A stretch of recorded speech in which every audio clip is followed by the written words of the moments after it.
Hello, thank you for tuning in. My name is Daniel, and today I'm joined by my friend Ben. Nice to see you guys. And it is a special day because we are celebrating the 25th anniversary of the Dreamcast. Now today is not that day, but it is the first day of the NFL regular season, and the SEGA Dreamcast came out on September 9th, 1999 with NFL 2K alongside it. So today we're gonna have a little, let's call it a let's play, but we're gonna watch the computer play the same game that you're maybe watching on television tonight. We're gonna see the Baltimore Ravens against the Kansas City Chiefs on NFL 2K on the SEGA Dreamcast. I'm excited to see some football on the C-Man machine. Let's go. Exactly. So before we hop in, just want to set the table real quick. You can see we have original hardware, but we will be emulating this, so we'll have hopefully a slightly cleaner picture. We'll be doing it on the Flycast, so hopefully everything will be just as similar as you were to play it on original hardware. Before we do that, Ben, if you don't mind me asking, what is your history and experience with the Dreamcast? Big fan of the Dreamcast back in the day. Never owned one myself, but one of my best friends at the time, Jason Yakubovich, shout out if you're watching, I used to play Soul Calibur and Power Stone on his machine all the time. Loved it. Great system. It's a great machine. I love it as well. It only had a 2-year lifespan, but man, it came out swinging in those 2 years. So I'd say without further ado, let's just go ahead and boot up the game and check it out. Let's do it. All right. There's that intro we all know and love. Beautiful. Okay, so we talked about this beforehand. I think we both agree we want to watch the opening intro sequence. Yep. To see just how hilarious it is in a modern 2024 setting. SEGA Sports logo, edgy. Ooh, they had a gold trophy back there. Got the Lombardi. Graphics already starting strong. To the inaugural year of the NFL on the SEGA. Okay, first logo note, NFL logo's changed, not drastically, but I'd say it's 25% different than it is here back in 1999. Now Ben, you're joining me today not just because you're a good friend of mine, but you know a little bit more about football than I do. So please chime in with all these little details you see. Rams have a different logo, Bengals have a new logo now. Rams have a new city. A lot of these probably have new cities.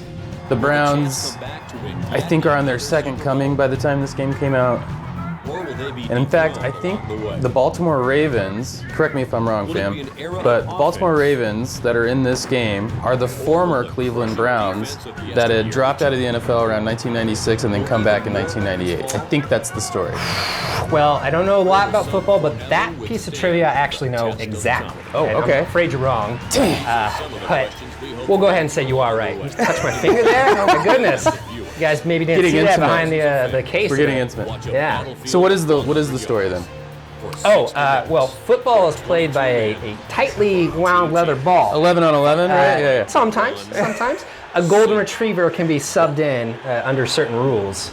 This is where you cut in Air Bud getting tackled at the end of Golden Receiver. Yes. And now, this could be it. Oh, buddy. No, 184-pound crushing tackle by Tyler. Well, that was it. I feel like I'm somewhat hyped up. That one felt like it was really doing a lot of heavy lifting, trying to explain just what is the NFL. Right. And not necessarily saying that like SEGA Sports has the most awesome dynamic NFL presentation football game you're going to be playing. All right, well, let's go ahead and jump in. Now, we have tried to get the game to recognize the first game of the season as the same first game of the 2024 season. That would be the Ravens versus the Chiefs. That is not possible. So we're going to be doing an exhibition match. And let's set it up here.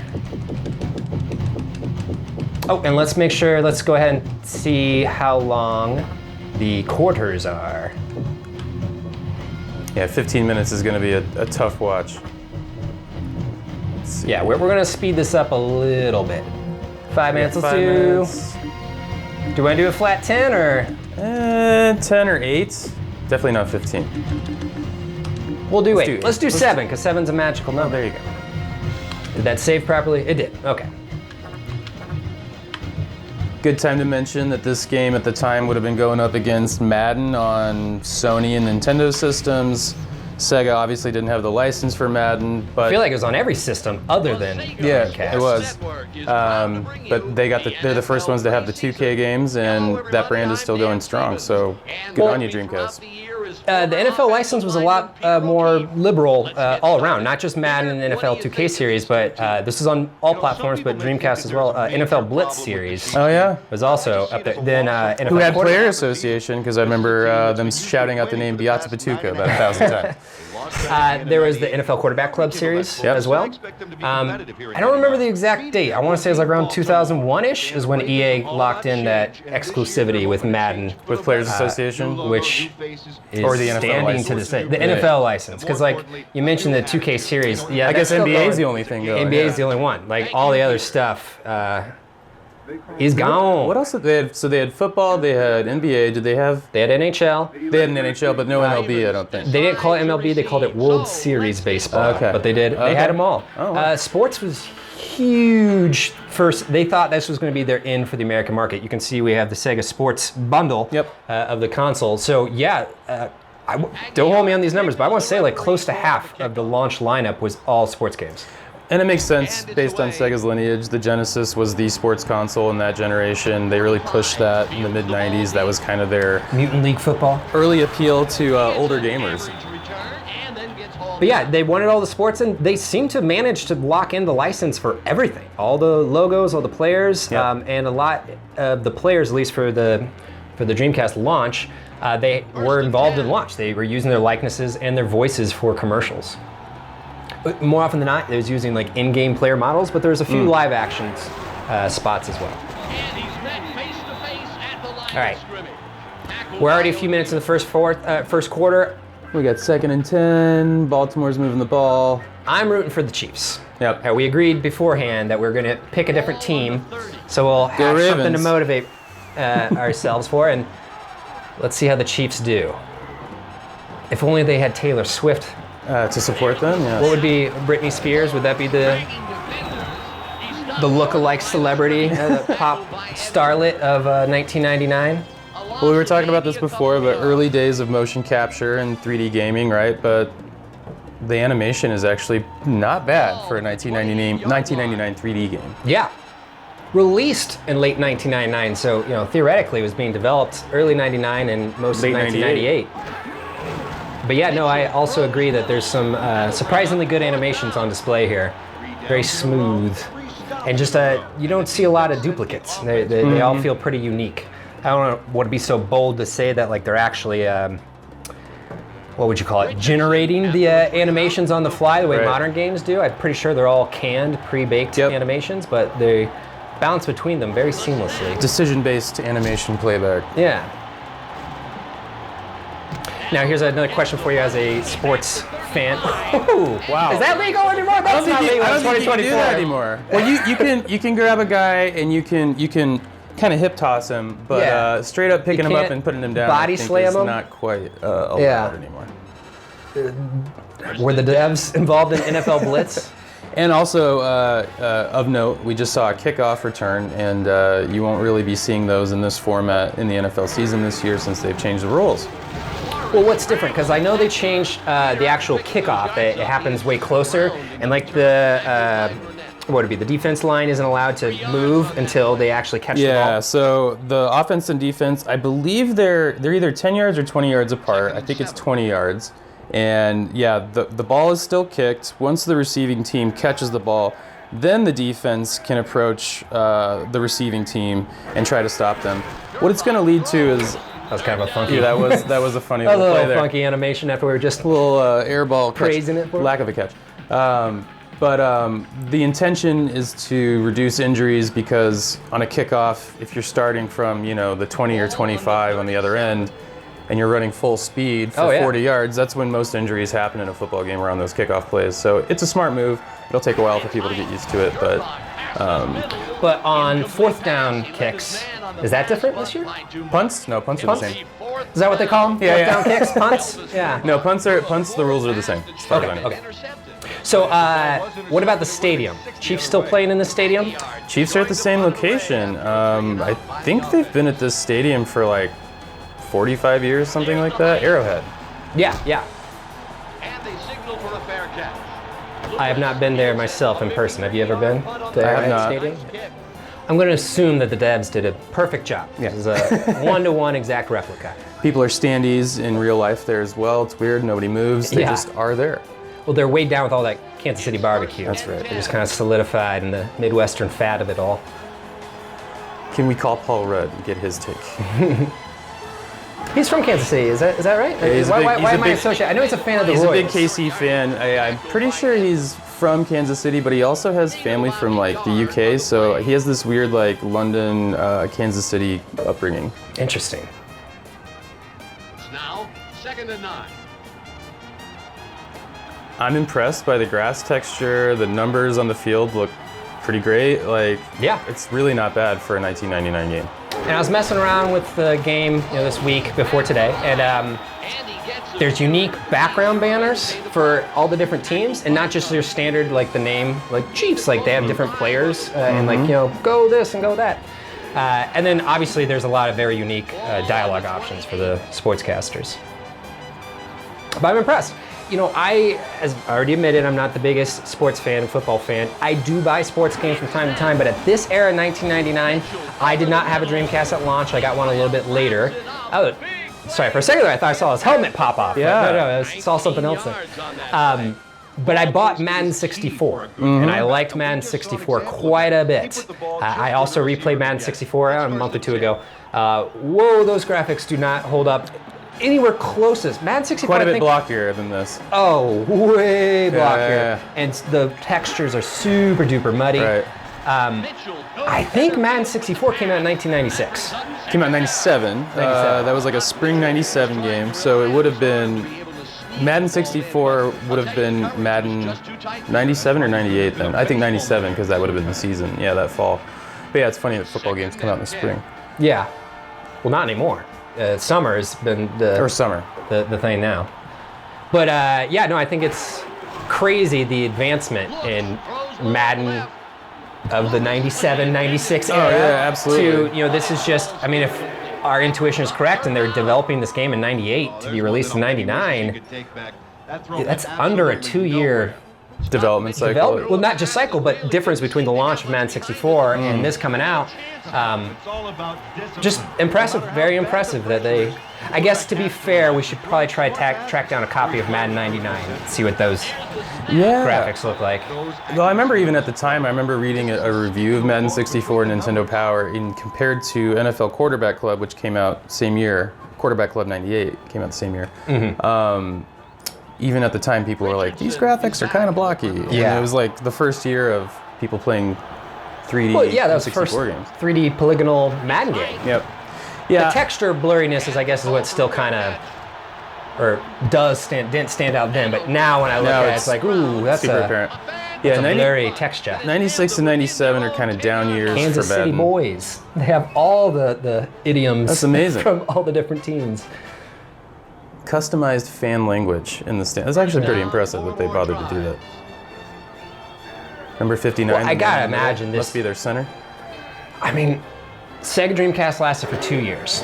Yep. The launch in 99, American launch in 99, launched in Japan in 98, I think December 98, Europe, October 99. God, thinking about how much money Sega must have dropped for the development of a new console. They had all their other first-party Manufacturing. exclusives like Sonic and Crazy Taxi and all this. Not Crazy Taxi, you could argue like, they just ported the arcade version, but still a lot of work, a lot of teams needing to have paychecks getting sent out, and then you go all in on sports. Who knows how much money they're sending to the NFL and then every other league, because they have the NHL, they have NBA, they have MLB. So I can see how they kind of put themselves in a bit of a situation where like they have to make all the money if they are going to make anything If they're going to back. cover their costs, yeah. Yeah. Well, I remember being really excited about the Dreamcast as basically a home version of the Naomi hardware, which was their arcade hardware at the time. So any arcade ports at the time were just like pretty much instant. I just said at the time 3 times. Boom, bop, beep, bop, boop. Arcade ports at the time were super easy to do. I'll edit all this in. Yeah. Staying in. The offense in a 3rd and 7, a 3rd and 8 situation, so it's harder for them to convert. But yeah, the console holds a special place in my heart. What's the first game you played on it? Sonic Adventure. Okay. My next door neighbor got the console at launch. I bought Final Fantasy VIII that day because I was really obsessed with Final Fantasy at that era, and I didn't have the money to get a console and a game and all that stuff. It was not his birthday, but it was around his birthday, so I don't know for certain, but I feel very confident that it was a sort of wrapped up birthday present. I think he threw some of his own birthday cash down because he came home with the Dreamcast, 2 controllers, VMUs, Sonic Adventure, NFL Blitz, and Ready to Rumble Boxing. That's a pretty good package. Ready to Rumble was a big deal. Ready to Rumble was so much fun. Super fun game. Still holds up. Great animation. The fact that the character models degrade over the course of the fight is pretty awesome. And I brought my PlayStation over because, like, you know, we're all there for the Dreamcast, but at the same time, I wanted to be happy about my Final Fantasy too. Like, Final Fantasy VIII finally out. It's so cool. And so I hooked up my PlayStation and we watched the opening sequence to Final Fantasy VIII, which maybe one of the best opening sequences of all the games. And yeah, he was just like, this is amazing. And it's like, oh, let's check out your Dreamcast now. And the PlayStation didn't get turned on for the rest of the night. Now, granted, a single player RPG, not quite, you know, boys' night having fun. We even got a player photography in the game. That's actually impressive, yeah. Impressive, yeah. That's surprising. Yeah, this would all be on a CD, not a DVD. Well, it wasn't it was a 750 GD-ROM, if I'm Oh, yeah, mistaken. I think you're probably right. The GD-ROM was their proprietary format. I don't think it says the space on here. Which, you know, in hindsight, I've read a lot of analysis on reasons why the Dreamcast failed, and some people say it was piracy because these GD-ROMs were super easy to reproduce and burn. Yes, so you're right. The thing there is less, I'm not an expert, but I am a pirater. I mean, no, I'm not a pirater, but burning the discs, super easy, but the main crack was the console itself didn't seem to have any sort of copyright protection. Yeah, no locking So, mechanism. yeah, you could burn the discs and play them in, and then, I mean, I remember a crazy era of walking into is Babbage's, or EB Games. Yeah. And they were selling Dreamcast, which even at that era felt like you're selling it. Like I knew what you know what Dreamcast? No. So Dreamcast was they figured out how to port PlayStation games to the Dreamcast. Yeah. Yep. And so it was, you know, just the heavy hitters like Metal Gear Solid and Gran Turismo and whatnot. But yeah, like the boldness to like they sell that on market. Yeah, they that's sold wild. it in the store that you could go buy PlayStation games and take it home and play it on your Dreamcast. Just crazy. Okay, and just to this then, day, that guy's arm texture, surprisingly decent there. Yeah. That was impressive. Sorry. No, we're supposed to be rooting for these games, but it's scoreless in the first half. Right? Yeah, Come on, teams, give us something to root I suppose for. the offense and the defense is pretty well matched in this game, in this pairing. Yeah. But just for like a quick little, you know, to keep myself out of legal woes, and also just a bit of a time capsule, even though I had, you know, the console, you know, by the year 2000 and, you know, it dies in 2001, right? I didn't have a CD burner for a bit later. Yeah. So like, There was by the dude you're time- getting to Dell years, we all had burners, yeah. By the time I had the ability to burn a Dreamcast game to play, like I wasn't taking money out of Sega's pocket. They had already shut down that business and moved on. That's why I never quite trusted that analysis, because yes, people figured out they could do that, but I didn't really hear about it until after the fact. But I mean, I was also 14. Not an expert, but I mean, as we were just kind of calling out a second ago, like just the amount of money spent and to launch this thing and to have the launch that they did, which I believe I've seen, you know, quotes. I don't know how factual these are, but you know, at the time it was the most successful launch, and I think it still kind of holds that title. It was a successful launch. The first week or the first month was super successful. They just weren't able to hold on to the momentum. I don't know how they like judge that, right? Because like, you know, modern days, you know, PlayStation 5 comes out and is also selling millions and millions of They consoles. struggle to keep up with the amount Yeah. of units that they want to sell. So maybe Dreamcast had enough units up front to hit that number. But I'm also thinking, I can't imagine they produced at volume in '99 what they do today. There just wasn't as many people playing. So, you know, a success to the Dreamcast, maybe producing 1 million and shipping 1 million, versus today, that's horrible. You're like, we need 10 million if we're going to be a success. But yeah, the Dreamcast at the same sort of era that they're figuring out a lot of that stuff. You know, there's the Dreamcast at PlayStation, but a very simple hack. You can probably see it on here. You know, this is powered by Windows ME. And so you could get emulators like Nintendo and Super Nintendo emulators working very easily. That's right. It's got a Microsoft logo right on the front there. And so that the system's not powerful enough to be emulating 64 games, but it can easily emulate NES and SNES. Yeah. And in college, that was kind of my one-stop shop console. It was funny though, so like you turn on the system, you put in the emulator disc, but you have to keep the system on. And then open up the disc and swap it with a disc that actually had ROMs on it. Yep. And I don't know why, it was like, you know, like the kid version of like, I'm hacking this thing. Right. It's still on, the lid's open, like, whoa, anything could happen. System. It's amazing. Wow, we're still scoreless. Still scoreless. Do we look at the stats of these two teams? Like this year, are we watching like, you know, they do the scores. They're like, this is like a 68% team. I remember the Chiefs being especially awesome in 1999. They did have Tony Gonzalez, who was one of the best tight ends of all time, and Warren Moon was playing, but I'm not, is he starting at quarterback? Do you notice, I can see him here as well, the divots in the field, that's actually very impressive. That's sticking they around. seem to be, they're not from the last play, it seems to be for the whole game. Let's see if that wipes at the quarter. Priest Holmes, just want to call out one of the best names in football at this time. Priest Holmes, that's a badass name for a running back. It is. Yeah. It's now 2nd and 10. All right.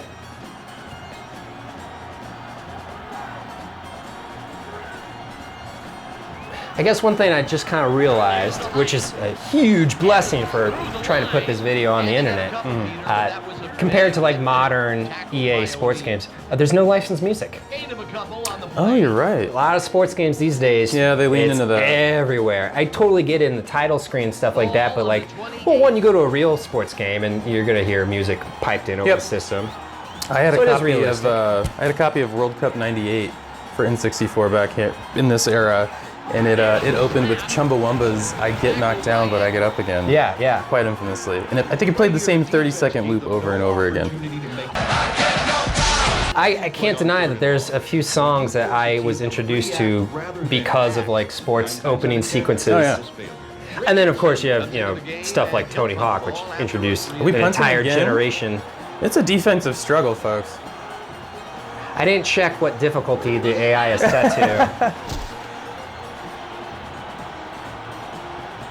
Yeah, my two.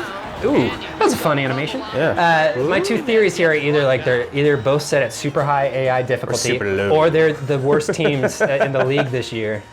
Well, contextually, this Ravens team went on to win the Super Bowl the next season, the 2000 to 2001 season, and that was kind of the last time I can think of that a defensive-heavy team won the Super Bowl. I mean, people always say defenses win championships, and yeah, you got to have a good defense, but this was Ray Allen, Tony Siragusa, they had a couple other stars, just like absolutely stacked defense on the Ravens in this era.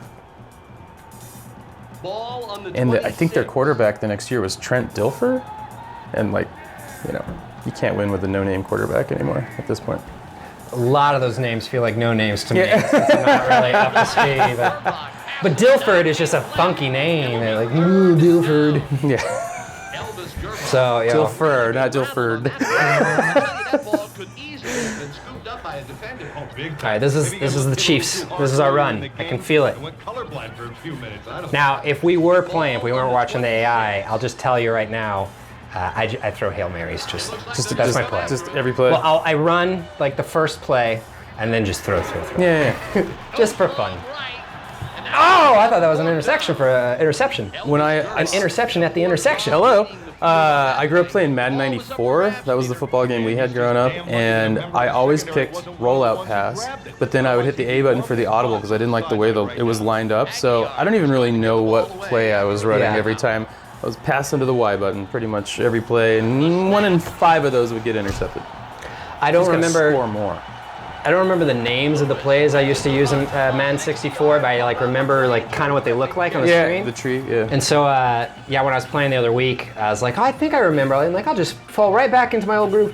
Either I'm remembering the wrong ones, or I'm just terrible at the game now. Because like none of my old, I remember back none in of the it days, matched up. I remember there was at least like 2 plays that were just practically guaranteed to work no matter what. That for whatever reason, the Madden 64 AI just could not figure out that this guy was going to juke right at the last second.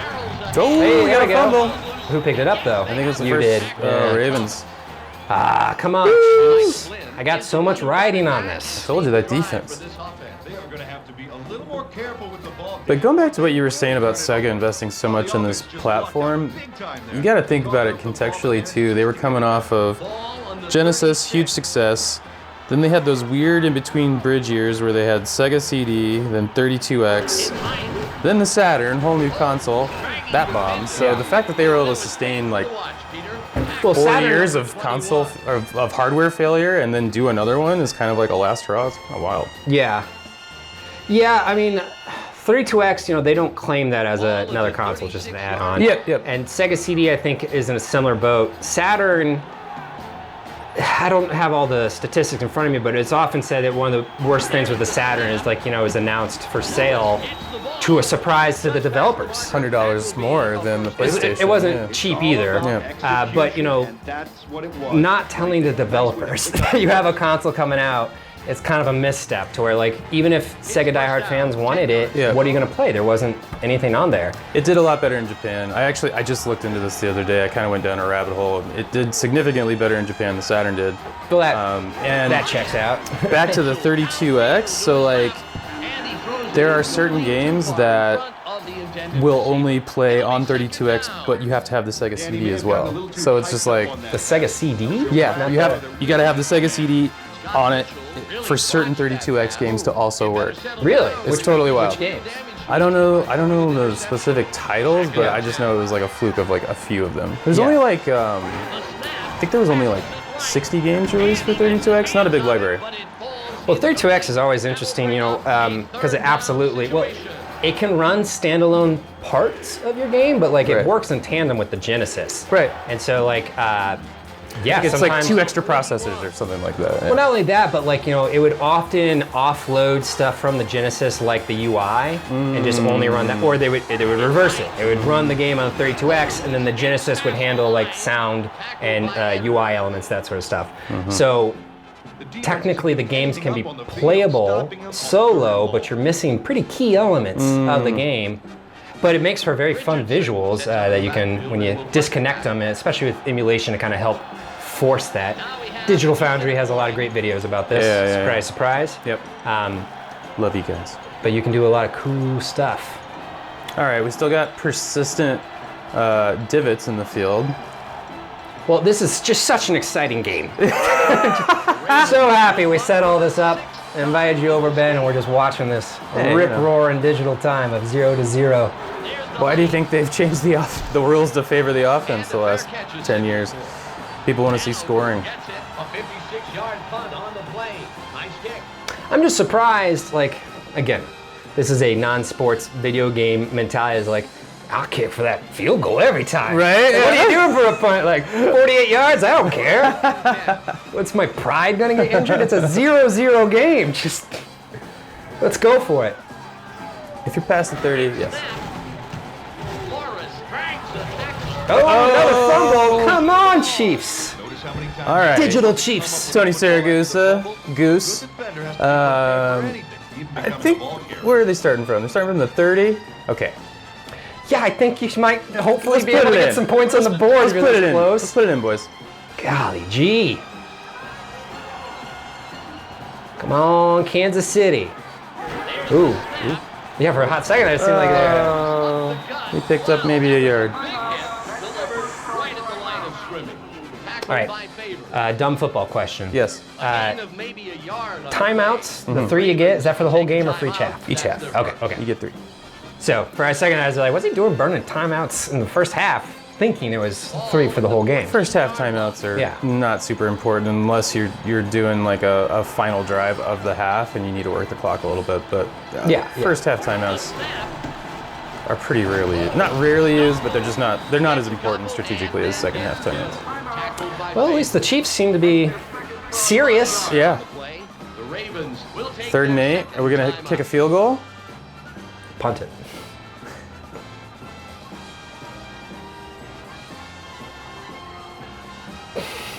Did you hear that random NPC line? What is it? She goes, yeah, baby, going nowhere. That's kind of amazing. They programmed hecklers. No. Oh, no. come on. No. Oh! Oh, PI, throw the flag. Come on. It's their job to knock that ball down in Wow, any way. the audience is just frozen with what's happening. The sideline photographers can't believe what they're seeing. Yeah. Scared stiff.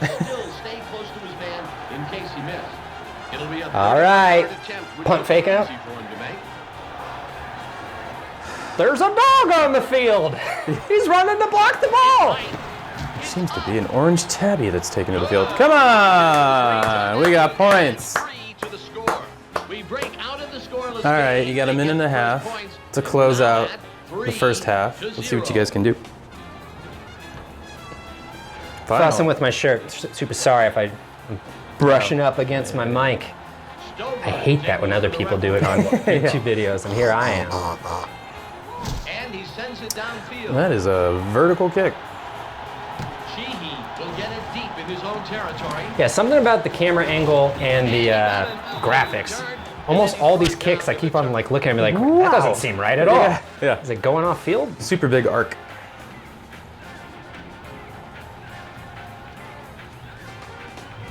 First down. I was looking for, like, this is pretty much a broadcast camera angle. I thought there was more though. Oh, like more coverage. More coverage, more like standardized camera angles. Like all these are always at like an angle. I kind of was looking for like a flat, just 50-yard line, sideline view, and I can't remember seeing that. Got the NFL Players Association logo in the replay wipe. How about that? Well, I don't think we were quite there yet, but we were right on the precipice. Or I think I saw something in the background that said Play Anywhere. We're really close to that Play 60 initiative, which I believe was like White House initiated. Don't quote me on that, but you know that's the whole. I don't remember Play 60. Tell me. And it's the same with the Play Anywhere. It's the NFL and I think a couple other the professional sports leagues, but it's all for kids that like quit sitting on the couch and watching TV and playing video games. Play 60. You gotta go play for 60 minutes a day every day. But buy NFL 2K. Okay? Yeah. Buy Go NFL outside, 2K. but buy NFL 2K. With your VMU. Beep, beep, beep. Yeah. Which is a good question. What sort of VMU abilities is on here? Doesn't say anything specific. I guess you can't raise and train a football player like you could in Sonic. But I assume, because every single game had a very fun little animation on the VMU screen. I'm just like imagining stuff here probably, but I want to say that like it does tell you like player stats. Couldn't you? I thought there was a play selection feature on it or something like that. Well, I mean, like the VMU in general had that stuff, but it was game by game of what they did with it. I thought there was one sports game that you could actually, so it wouldn't be on the screen and your opponent couldn't see it. You could actually pick the play on the VMU, but I could be I'm sorry, I misunderstood what you're saying. Yeah, maybe that's a cool integration if they didn't do that. Yeah. Let's build a time machine, go back and make some money with some great VMU integration ideas. Right. I remember Jason raising his chows on his VMU from Sonic Adventure. I definitely like was. Tamagotchi I style. kind of thought that was like at that era when I was playing Dreamcast, like in 2000. You know, that was my first sort of interaction with the VMU was the Sonic Adventure version, and I guess I assumed that like every game had that sort of mini game in there. Yeah. And absolutely not. Did not. Most games it was just a memory card and you had a little animation. But some of them were fun. I mean, most of them were Tamagotchi level, simple. Did they have a good reputation for holding up the memory? Because memory cards back in the day, especially if you had a third-party memory card, infamous for getting corrupt, losing your saves. I mean, I've Did you ever never have any lost issues? any saves. I mean, one thing is like they use batteries, Okay, legit battery flat backup. batteries, yeah. So like, you don't really have to worry about that happening. And I'm sure someone out there has lost their data and is just furious. And I was like, they're fine, they never break. I can't remember ever losing data for that. Yeah. I have had the batteries go out on them, but now that I'm thinking about it, I never took the dead VMU out of the controller. Because when it's plugged in a controller, it doesn't need batteries, it gets the charge through the system. Yep. So even if your battery's dead, but you leave the VMU in your controller, you would never know it was dead until you try to take it out. So I don't know if that like helps preserve the data as well, that it's getting a little bit of juice from the system. And if you had a dead battery and you took it out and just let it sit on a shelf for 5 years, maybe then. But Which we know 5 years was longer than the lifespan. So exactly. But I mean, I have a lot of VMUs, and I have some third-party memory cards as well, and they all work great. So we're about to get into the second half here, and I'm seeing consistent divots. Yeah, I'm. The fact that the placement, just watching the last time we noticed them, is like that is not where the play action happened. It makes me assume that these are indeed. Or maybe there's like a entire timer, game. you know how like Solid Snake's footsteps would eventually for kind of sure. pitter-patter behind him. Well, like I mean, even modern games have the disappearing decals or decals, how you ever pronounce. You prefer to pronounce them? I was watching some YouTube videos, some British guy, and he kept calling. He was saying something else that like I heard it so many times that like it got in my head. I'm like, oh, Is that how I say that now? Like, no, it's decals. Is it? Am I right? I don't know. Is there a right answer?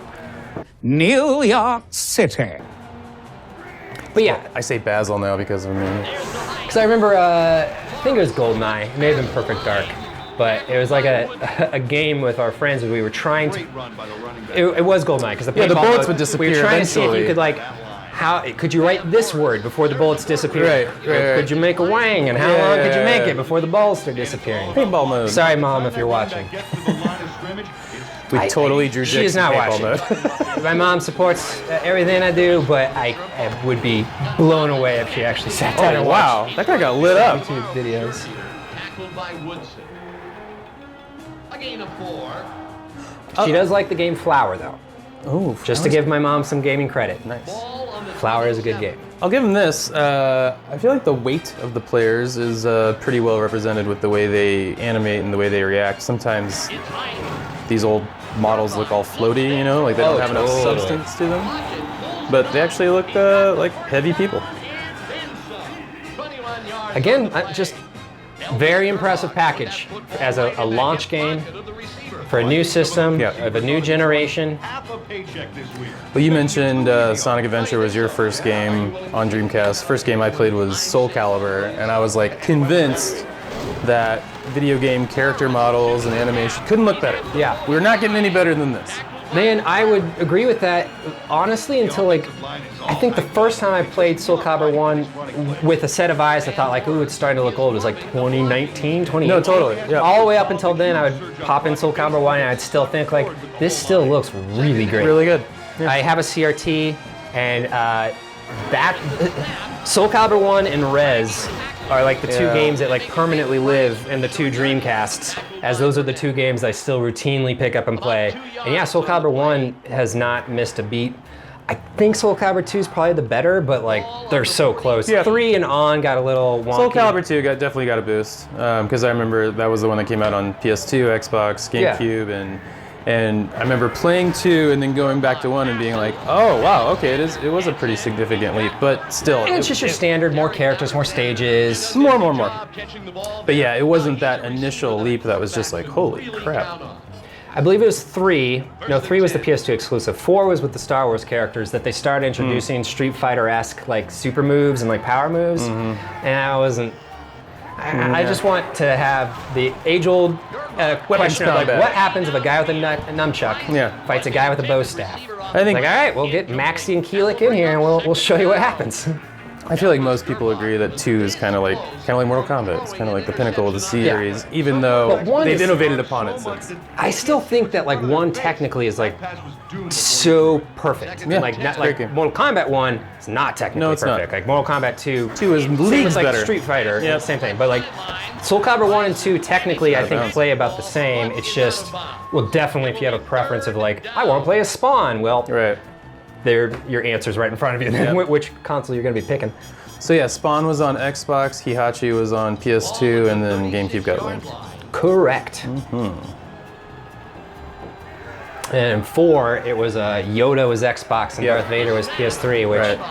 I did not enjoy that choice. I was a 360 gamer at the time, and I wanted Vader. Yeah. And I was only a 360 gamer because at that era, almost every single game that was multi-platform played better on 360. Was better on 360, yeah.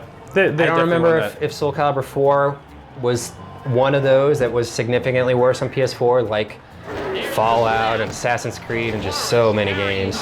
Oh, do you remember the rabid Wii 60 contingency? People who played on Xbox 360 and Nintendo Wii. The Wii 60 movement.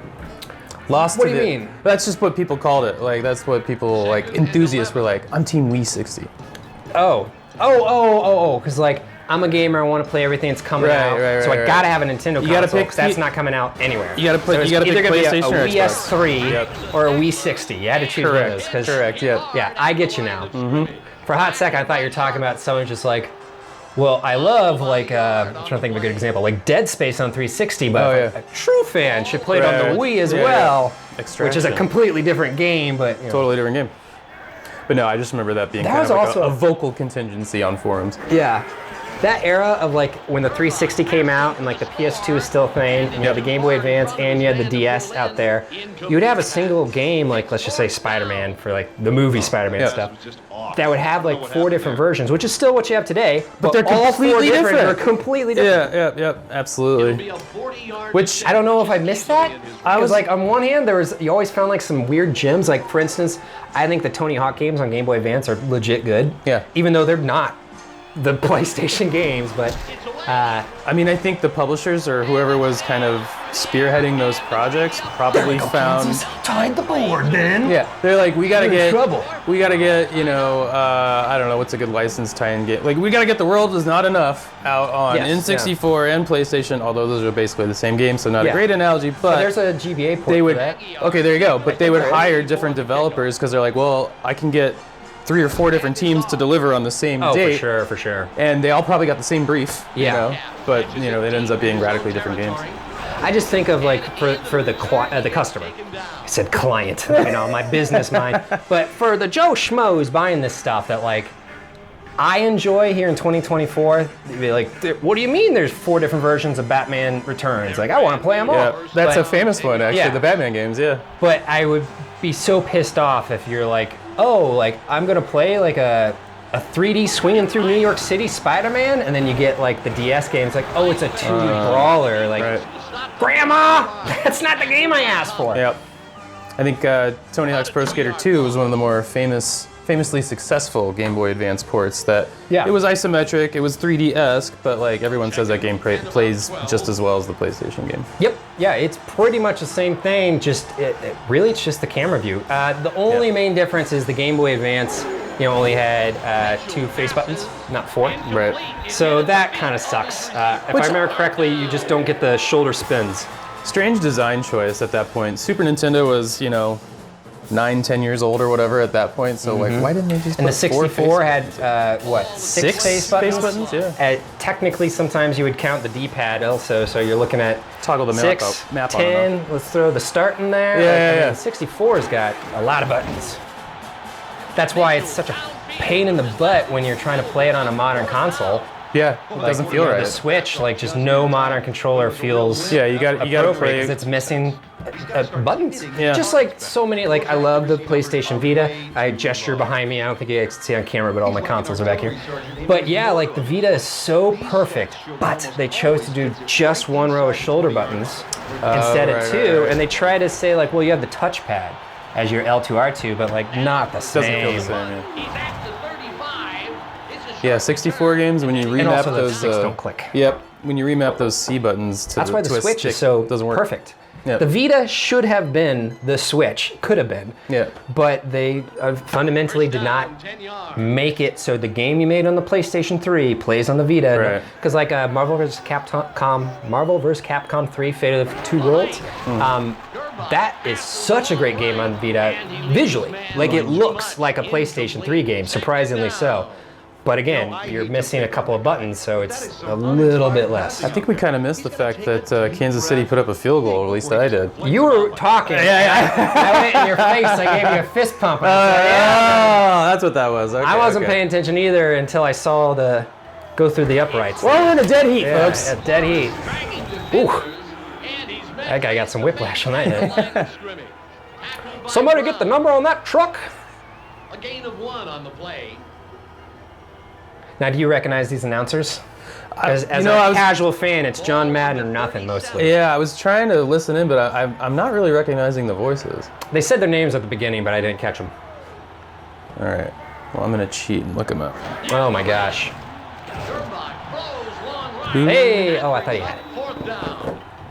4th and 9. Might have made some contact downfield, and that might have been a penalty. Not if he was looking back at the ball. Oh, dude, go for the field goal. Hard-nosed defense there. Oh, interesting. So the play-by-play and color commentary in the games is done by fictional sportscasters Dan Stevens, voiced by Terry McGovern, and Peter O'Keefe, voiced by Jay Stein. So Fascinating. yeah, no, they weren't You trying paid to. for Everything else, yeah. Al Michaels was too much. That's crazy. Because, like, I understand, like, Al Michaels, John Madden, but, like, there has to be so many other real-world human beings who could have stepped in and lent their name and likeness. Crazy.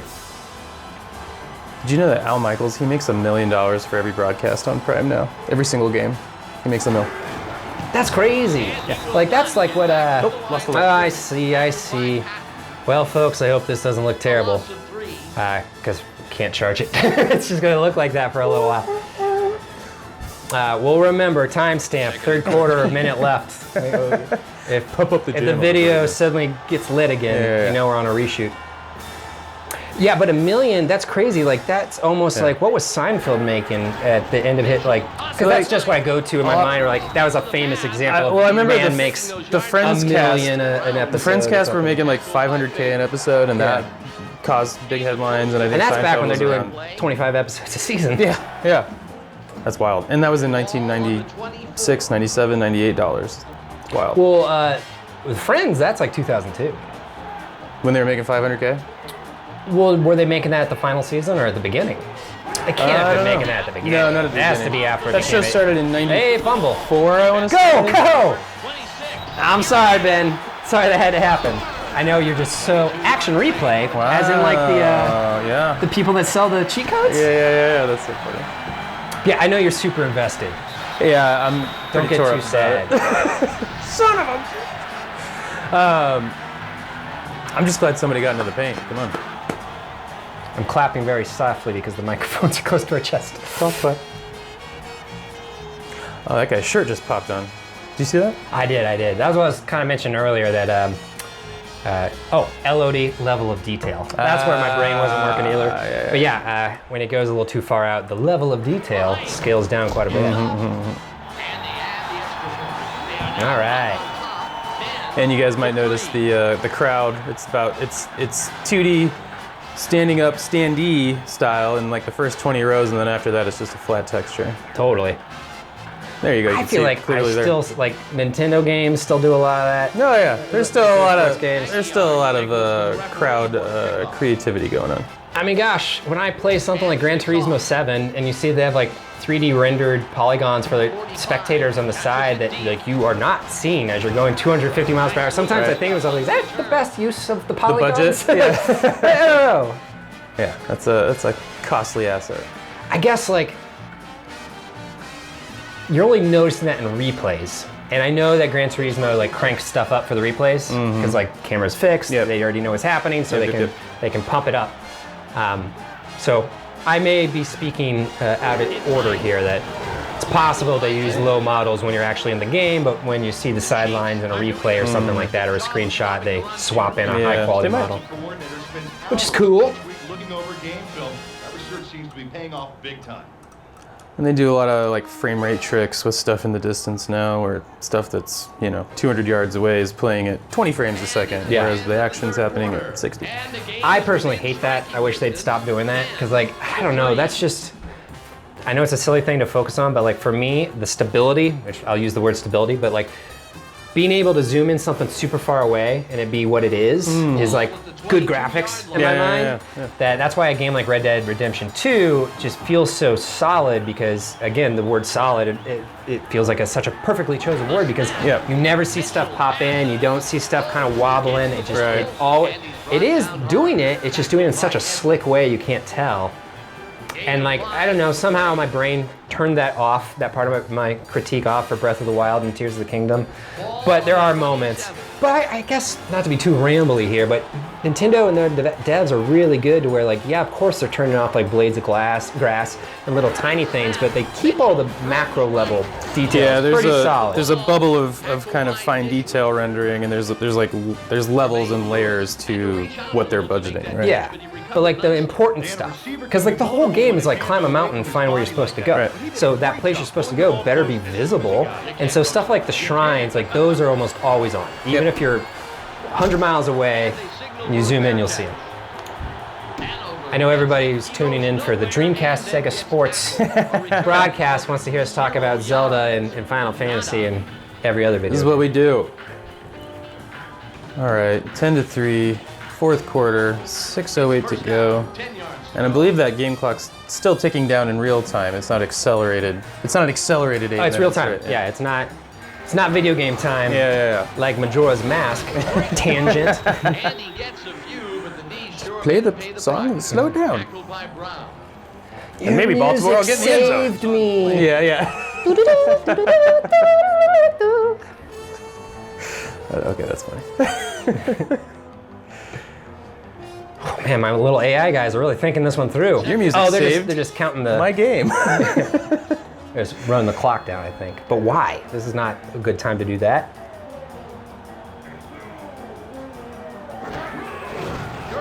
Well, if you got the ball and you're leading by a touchdown, you do want to bleed the clock at this point. For to sure. Give them It's as just- little time it's as still possible one to score possession back. game. But yeah, you want to score again. And then you get into the how far do we go until it's too far, and then if we don't score and they get the ball back, are we gonna have enough time to get it again? Mm-hmm. On the 31.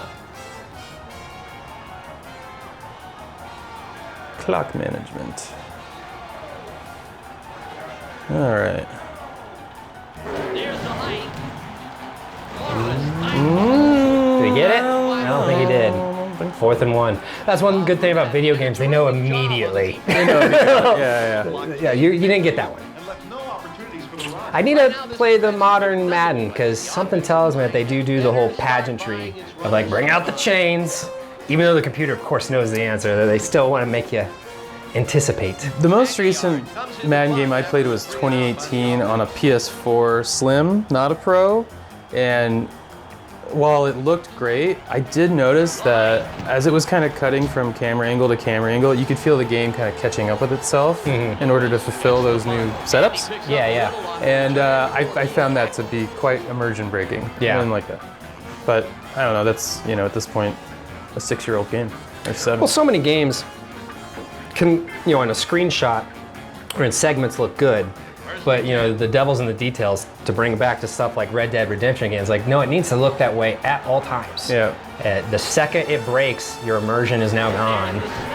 Mitchell passes in middle. Ooh. Second down. Now, you are an owner of a PlayStation 4. I am. Do you own Red Dead Redemption 2? I have the $20 version that I bought off the store that I have not played.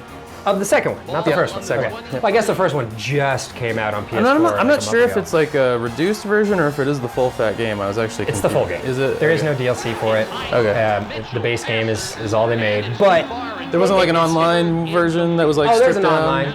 But It's the that was dedicated, but it's the whole package no matter what. It's all on the same disc. Okay. It's the exact same game world map. It's like Grand Theft Auto. That like when you're about to bounce in, it says, "Are you trying to play the story, or you just want to run around this world and Right. cause chaos?" Granted, I don't play a lot of Red Dead Online, so there might be some differences I'm not super familiar with. That little shimmy at the line there, that was actually an impressive little animation detail the guy was doing Yeah. like this. Like, that's impressive. Well, I'd feel terrible if I didn't take the opportunity to tell you you need to play Red Dead Redemption 2. It's honestly maybe one of the best games I've ever played. And I'm bringing this to the table, 6 years late? Yeah. But the game, I don't mean this as like an insult. It's so full of stuff that like, I can't imagine the people that beat the game right off the bat could have absorbed it all. Right. Kind of like I burnt through Twilight Princess when that came out. You were by my side. We were both in college together. Yep. Like in under a week, like 5 days. Yeah. And I would say middle, like 50% of the game just blurs together because I just was go. I wasn't paying attention. So Red Dead 2, it took me like, no joke, like 4 years. Because I'd play for like a month and then take like a 4-month break and then go back in. But I kind of feel like you're not allowed to do that. One of those sumo slams.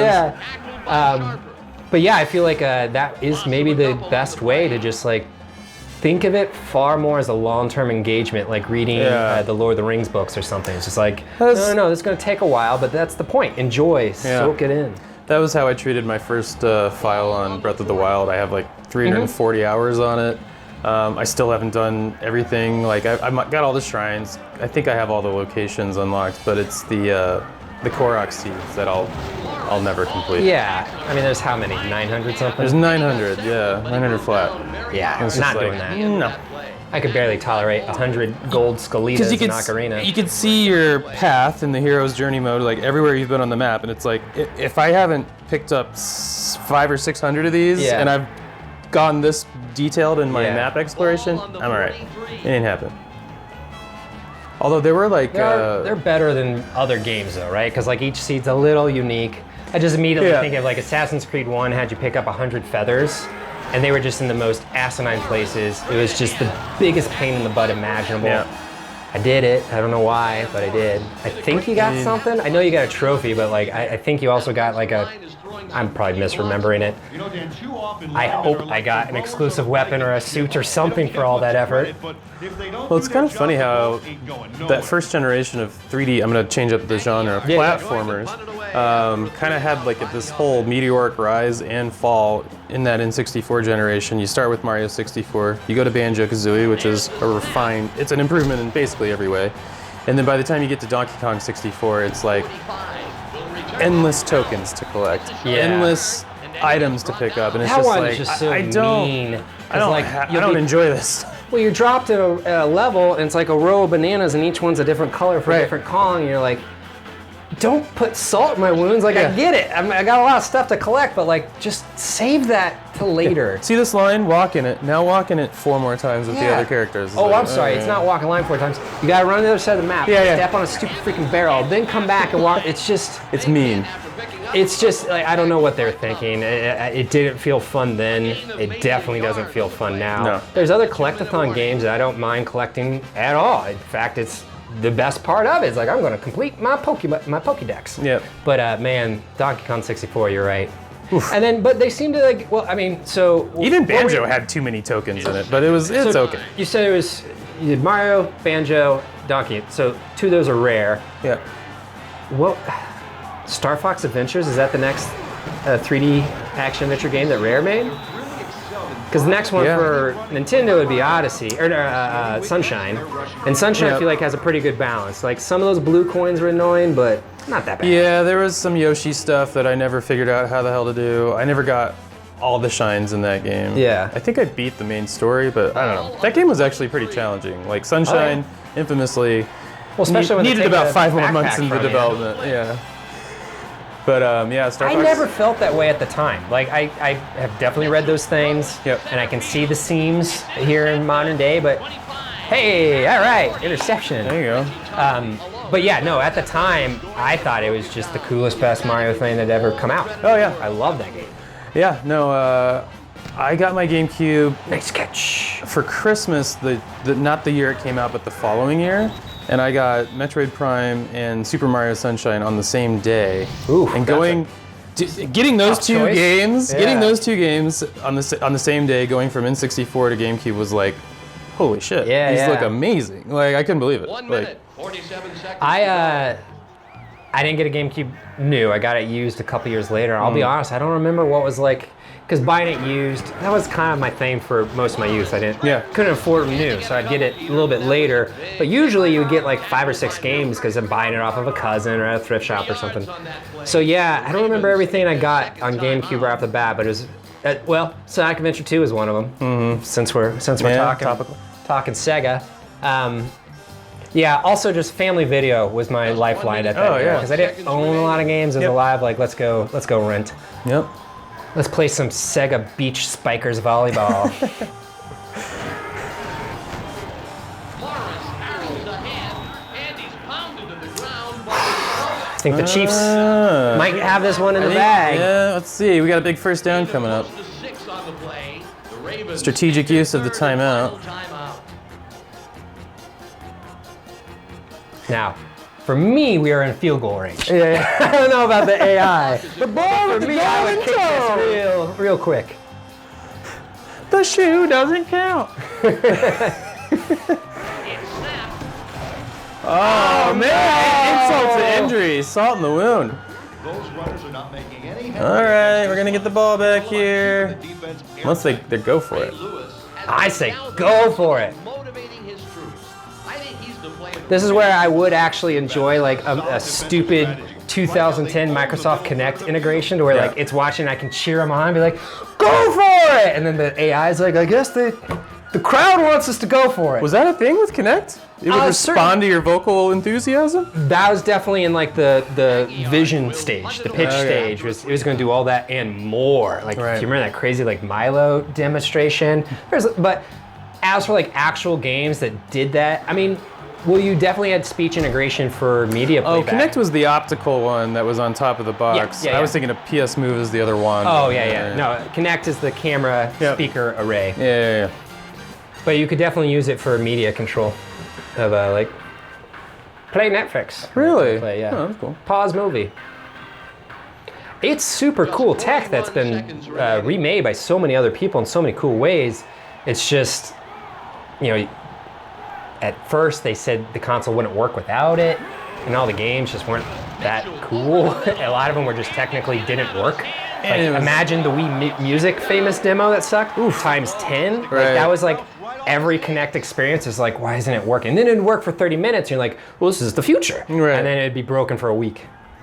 Turns out I have one. It's not much to do with it. Motion-based gameplay didn't replace, you know, button inputs, but I do like the fact that from that generation we have, you know, gyro-assisted aiming now. Like, I love using that in shooters or shooting a bow and arrow or something. Having that little fine-tuning makes all the difference. Yeah, motion controls on a physical object, good. Yeah. Motion controls on an invisible object with no feedback or push, no thank you. So good.